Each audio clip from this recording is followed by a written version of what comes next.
Hello, everybody. Welcome into GSMC's Down by Contact Sports Podcast. I am your host, Jeremy Lapidus. Today is Tuesday, January 21st. We have a huge show for you, as always. Of course, the big news of the day coming in yesterday, Ohio State, the new national champion for college football. The Big Ten has the crown yet again. Ohio State wins their 9th national title. We'll talk all about that. Then we'll get into Ben Johnson being named the next head coach of the Chicago Bears, as well as other coaching news, NFL power rankings as we head into the NFL championship games, and some MLB updates as far as free agency goes, a couple big names off the board. But before we get into any of that, remember, if you would like to be an even bigger part of the show than you already are, all you need to do is go to gsmcpodcast.net.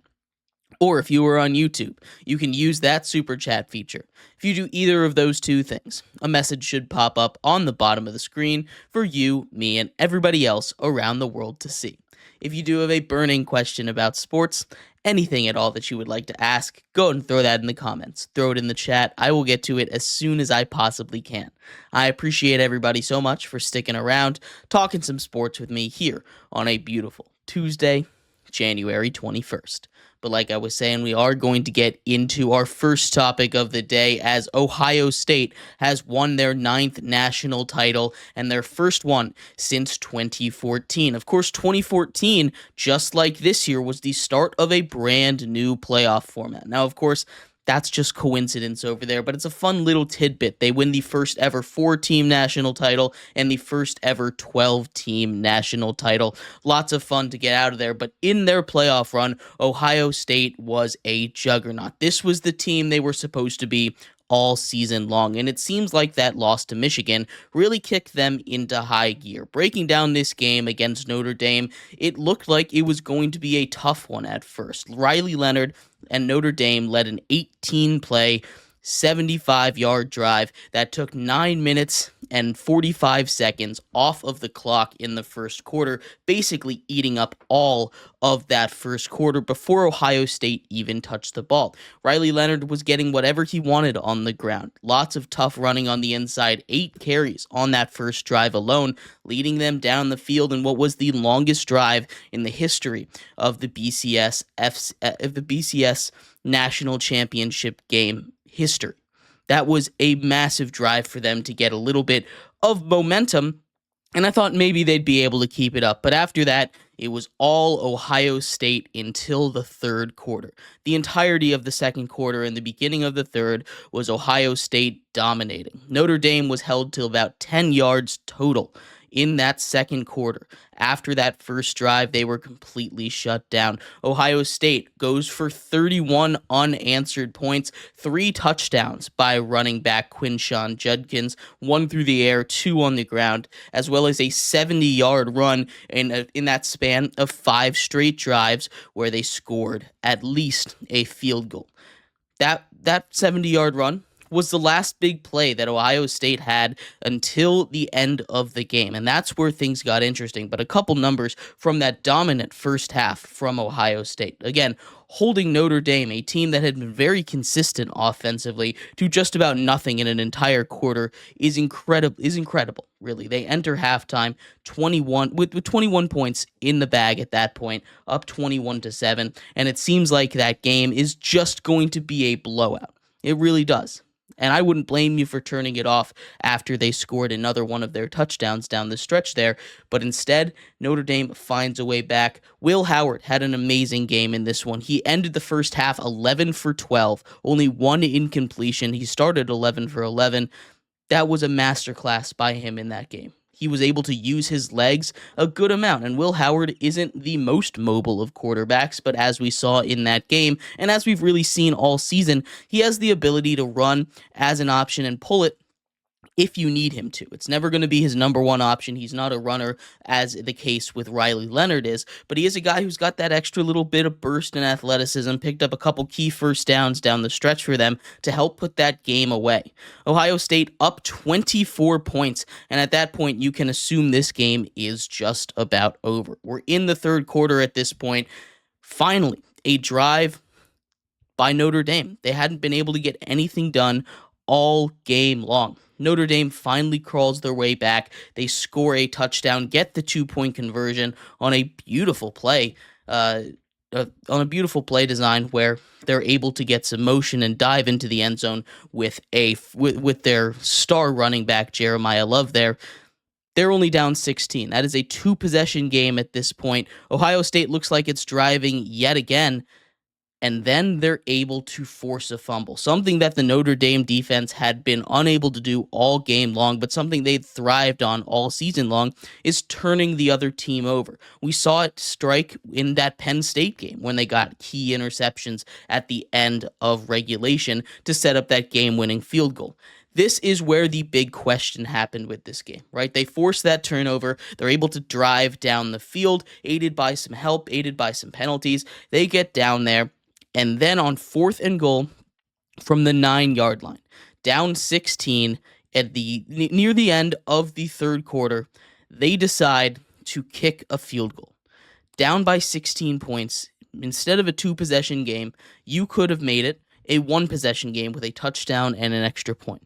That field goal, all it does is make it a 13-point game. Still a 2-possession game there. It doesn't make any sense to me at all, and I've yet to see anything out there that explains why Marcus Freeman, who deserves some credit for getting his team back in it, decided not to go for it. Obviously, at the end of the day, it didn't matter. And maybe you can make the argument that if they make that kick, they get the ball back with, 7 seconds, they can try a Hail Mary or a lateral play to try and get that game-tying touchdown. Instead of losing by 10, they only lose by 7, and they save face there a little bit.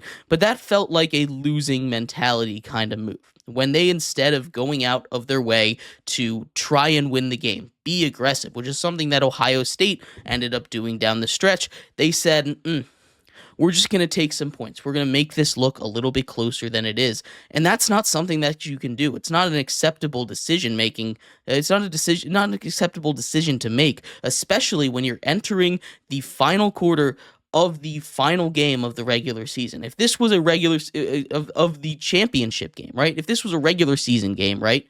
They go out there, they make this decision.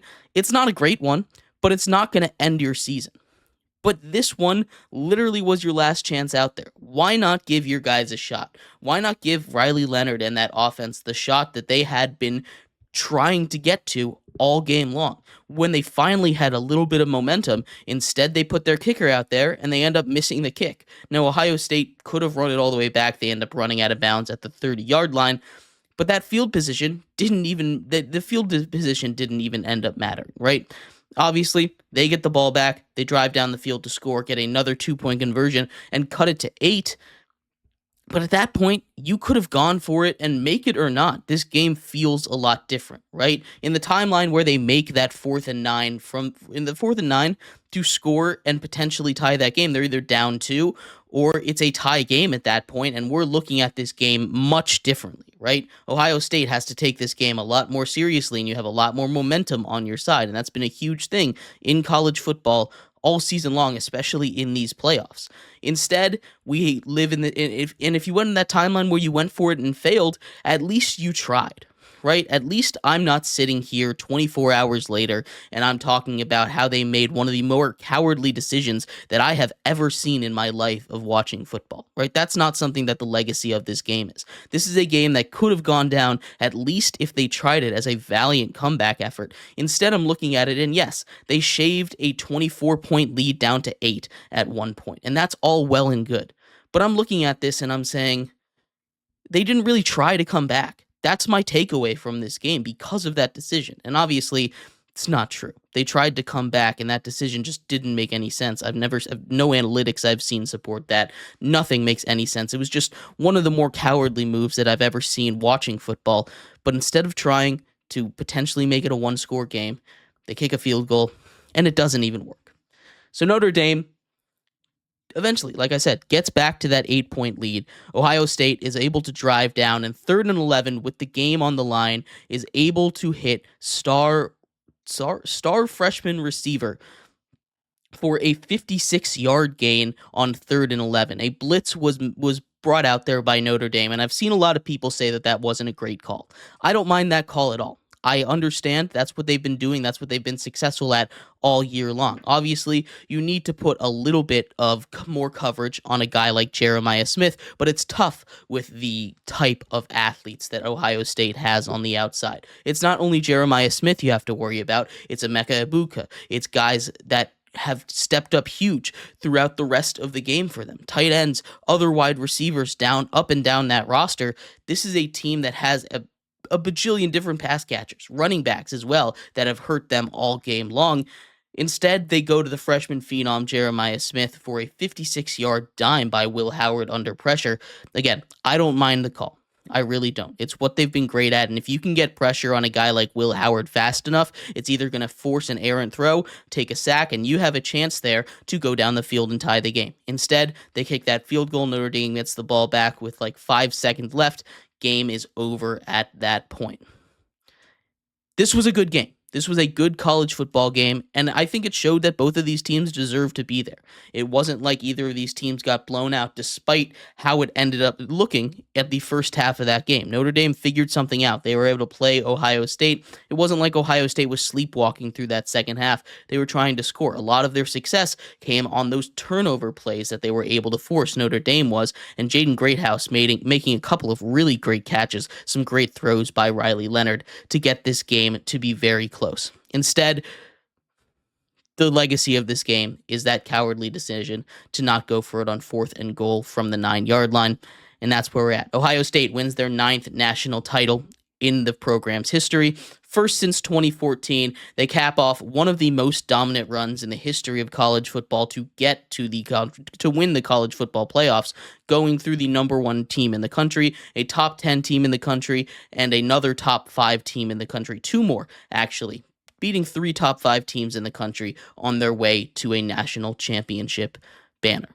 But let me know what you thought of this game, of this season. I thought it was a really good game. Ohio State proved that they were the best team in college football. I'd love to hear your thoughts. We're going to take a quick break here. When we come back, we turn our attention to the NFL. The big story out of the NFL today is the Bears signing a new head coach. Ben Johnson, the former offensive coordinator of the Detroit Lions, has finally picked a spot to go. We'll talk about that and much more coming up next here on GSMC's Down by Contact Sports Podcast.